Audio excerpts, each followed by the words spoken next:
హైదరాబాద్ లో తెలంగాణ నీటిపారుదల అభివృద్ధి శాఖ కార్పొరేషన్ చైర్మన్ గా ఎన్నికైన మువ్వా విజయబాబు ప్రమాణ స్వీకార మహోత్సవంలో INTUC vice president J Venkateswarlu, branch organising secretary Bandari Nageswararao, safety committee member G V Satyanarayana, senior నాయకుడు మోహన్ రావు పాల్గొన్నారు. భద్రాద్రి జిల్లా ఇల్లెందు మండలంలో సింగరేణి కాలేజీలో ఐఎన్టీయూసీ వైస్ ప్రెసిడెంట్గా పనిచేస్తున్నాను. నేను ఈరోజు హైదరాబాద్ రావడం జరిగింది. దానికి ముఖ్య కారణం పార్టీని నమ్ముకొని పార్టీలో పనిచేస్తూ పొంగులేటి గారి నాయకత్వంలో పనిచేస్తున్నటువంటి మువ్వా విజయబాబు గారికి వేడుకకి సన్మాన కార్యక్రమానికి కార్పొరేషన్ పదవి ఇచ్చినందుకు మేము ఇచ్చేయడం జరిగింది. ఇల్లెందు నుంచి దగ్గర ఒక గాంధీ గారిని ప్రధానమంత్రిగా చూడటమే మా లక్ష్యం. ఇప్పుడు రేవంత్ గారిని బలపరుస్తూ ఉన్నాం.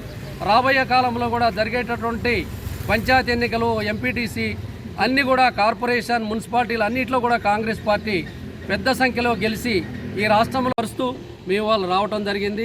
కాబట్టి వారికి మరొకసారి శుభాకాంక్షలు ఇల్లెందు ఐఎన్టీయూసీ బ్రాంచ్ తరఫున తెలియజేస్తా ఉన్నాం. Please like and share, subscribe to BCN Telugu News. Please like, share and subscribe to BCN Telugu News.